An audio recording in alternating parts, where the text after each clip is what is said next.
जी students, तो आज का हमारा पहला टॉपिक है फ़्लाइट। बर्ड्स में 4 तरह की फ़्लाइट मैकेनिज़्म है जो हम इस टॉपिक के एंड पे पढ़ेंगे। सबसे पहले हम ये बात करेंगे कि बर्ड्स के जो विंग्स हैं, 2 विंग्स हैं, फ़ेदर्स के बने हुए हैं। अंदर आपको पता है कि बाजू की जो बोन्स होती हैं, ह्यूमरस, रेडियस, अल्ना, वो तो पाई जाती हैं, लेकिन जो तमाम विंग है वो फ़ेदर से कवर होता है। और जो एज पर कॉर्नर पर जो फ़ेदर्स होते हैं वो खासे लंबे होते हैं। तो बर्ड्स का जो विंग है वो बर्ड्स की फ़्लाइट को ही देखकर एरोप्लेन, हेलीकॉप्टर्स और जितनी भी जो इस तरह मशीनी चीज़ें हवा में उड़ती हैं वो बनाई गई हैं। तो कहा यह जाता है कि वो चीज़ जो विंग की तरह शेप रखती हो, जो कि हवा को अपने ऊपर और नीचे से गुजरने दे और उसकी वजह से जो हवा का दबाव है उसको मेंटेन किया जाए कि उछाल की क़ुव्वत मिले, उसको हम कहते हैं एयरफॉयल। तो बर्ड्स का जो विंग है वो भी एयरफॉयल के तौर पर काम करता है। अगर हम यहाँ कुछ चीज़ें इधर पिक्चर में समझें तो मैं आपको बता दूँ कि ये एक हमने एक्सेस सा जो है वो कंसीडर किया हुआ, इसे हम एक्सेस जो है ये हमने समझने के लिए किया हुआ। यहाँ से बर्ड का जो विंग है वो अटैच्ड है बर्ड की बॉडी से, और आप देख रहे हो कि जैसे जैसे किनारे की तरफ जा रहा है तो पतला हो जाता है, यानी इस तरफ से मोटा होता है, इस तरफ से पतला होता है। हवा ऊपर की सतह से भी गुजरती है और हवा नीचे की सतह से भी गुजर जाती है। और बर्ड का फ्लैपिंग के दौरान काम भी यही होता है कि जो फ़ेदर्स हैं वो बड़े अच्छे तरीके से, जो विंग है वो बड़े अच्छे तरीके से हवा को दोनों तरफ से गुजरने दे, हवा का दबाव ऊपर की तरफ कम हो और नीचे की तरफ जो है वो ज़्यादा हो जाता है। ऊपर की तरफ दबाव कम होगा तो बर्ड को लिफ्ट की क़ुव्वत मिलेगी, यानी उछाल की क़ुव्वत मिलेगी, जिसकी वजह से वो फ़िज़ा में बुलंद हो जाएगा और ऐसे मेरी उंगली की तरह जो बर्ड है वो अपने विंग को फ्लैप कर रहा होगा। अब अगर हम बात करें अगली पिक्चर की, तो बाज़ दफ़ा जब बर्ड फ्लाई कर रहा होता है और ये अपने विंग को फड़फड़ा रहा होता है, जिसे हम फ्लैपिंग करना कहते हैं, तो उसमें आप देखते हैं कि हवा का ऊपर की तरफ से भी दबाव आ रहा है, हवा का नीचे की तरफ से भी दबाव आ रहा है। तो यहाँ पर आप देख रहे हो कि वो जो हमने एक एंगल कंसीडर किया था, जिसे हमने एंगल ऑफ अटैक कहा था, कि जहाँ से बर्ड की बॉडी पर विंग अटैच्ड है और जो हमने एक एक्सेस सा जो अपने समझने के लिए कंसीडर कर लिया है। तो ये देखें, यहाँ एंगल जो है वो कम है और यहाँ बर्ड के विंग की मोशन की वजह से एंगल बढ़ गया। अब दोनों तरफ से क्योंकि हवा का दबाव आ रहा है तो दोनों तरफ से हवा का दबाव किनारे पर आ रहा है, जिसकी वजह से ये जो हवा है वो आराम से गुजर नहीं रही जैसे पहले थी। तो इस सिचुएशन को टर्बुलेंस कहते हैं और इस चीज़ को बर्ड्स अवॉइड करते हैं फ़्लाइट के दौरान। बर्ड के अगर विंग को देखें तो इस तरफ से मोटा है, इस तरफ से पतला है, ऊपर की तरफ से कॉन्वेक्स है और नीचे की तरफ से थोड़ा सा कनकेव होता है। बर्ड्स में विंग के बिल्कुल कोने पर थोड़ा सा दरमियान में करके छोटे से फैदर्स का ग्रुप होता है और उसे एल्यूला बोलते हैं। ये यहाँ इस छोटे से ब्लू पिक्चर से आपको शो किया गया है यहाँ। तो अब आप देख रहे हैं कि मुसलसल जब बर्ड विंग को फ्लैप करते हैं तो मुसलसल एंगल ऑफ अटैक चेंज होता रहता है। अब यहाँ पर आप देख रहे हो कि बर्ड की नेक थोड़ी सी आगे की तरफ झुकी हुई है, पीछे की तरफ टेल मौजूद है और यहाँ विंग की टिप पर जो फैदर्स हैं वो खुले हुए हैं।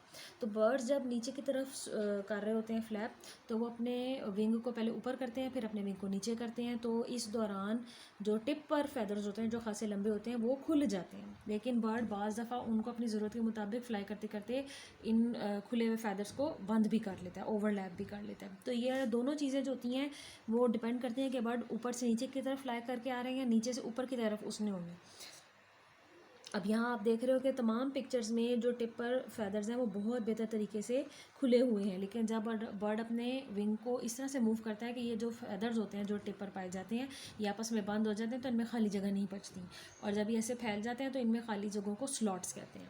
अब यहाँ पर आपको एक बर्ड की फ़्लाइट की पिक्चर दिखाई गई है। ये देखें, ये एल्यूला छोटा सा फैदर्स का ग्रुप है टिप पर, जो कि मैंने अभी आपको ऊपर बताया था। और यहाँ आप देख सकते हो कि कितने बेहतर तरीके से जो लंबे फैदर्स हैं which are present on the edge of the wing, वो कितने बेहतर तरीके से खुले हुए हैं।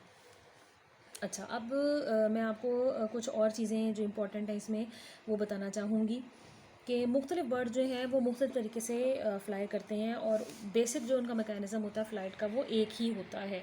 अब जैसे यहाँ पर आपको बता रहे हैं कि मुख्तलिफ बर्ड जो हैं वो जनाब मुख्तलिफ़ वक्तों में मुख्तलिफ़ तरह की फ़्लाइट जो है वो इख्तियार करती हैं। मिसाल के तौर पर ग्लाइडिंग फ़्लाइट, ये पहली फ़्लाइट है।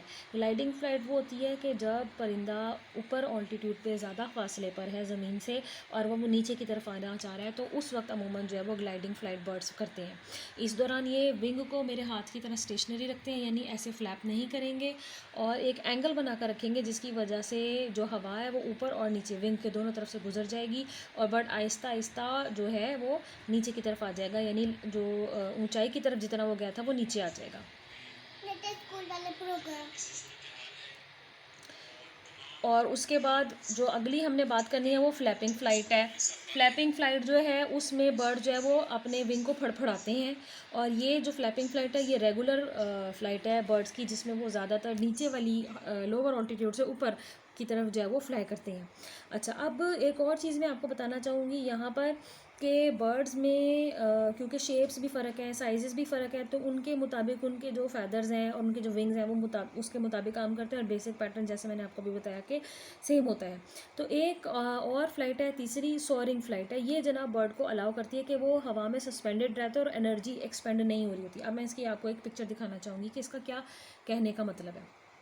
आपने देखा होगा कि बाज़ दफ़ा किसी दरख्त के किनारे जो कोई बर्ड होता है वो बड़े आराम से फ़िज़ा में मुअल्लक नज़र आता है, लटका नज़र आता है, लेकिन वो पर भी नहीं फड़फड़ा रहा होता, तो उसको कहते हैं सोअरिंग फ्लाइट।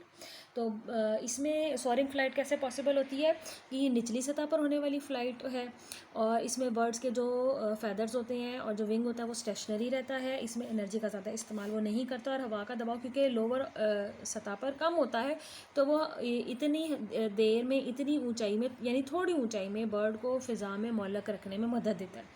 तो ये आपको बता रहे हैं कि हॉक, वल्चर आपको पता है कि गिद्ध को कहते हैं, हॉक के जो शिकारी उकाब है उनको कहते हैं। तो ये जो वादियाँ हैं जहाँ पर हायर ऑल्टीट्यूड पे जो पहाड़ी सिलसिले हैं जहाँ पर ये रहना पसंद करते हैं, तो ये एक पहाड़ी से दूसरी पहाड़ी और एक जगह से दूसरी जगह वहाँ पर ये सोअरिंग जो फ्लाइट है ये करते हैं। उसके अलावा जो एक और इम्पॉर्टेंट फ़्लाइट है जो कि हमिंग बर्ड में देखी गई है वो है होवरिंग।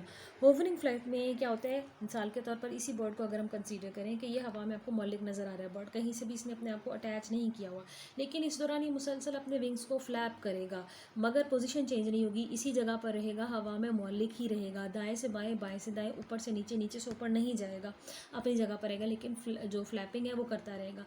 तो इस किस्म की जो फ़्लाइट है ये हमिंग बर्ड में देखी गई है और इसको कहते हैं होवरिंग। मिसाल के तौर पर बर्ड्स ने अगर किसी प्लांट से सैप चूसना है, रस चूसना है, कुछ वहाँ से खुराक हासिल करनी है, तो उस वक्त वो होवरिंग का इस्तेमाल करते हैं।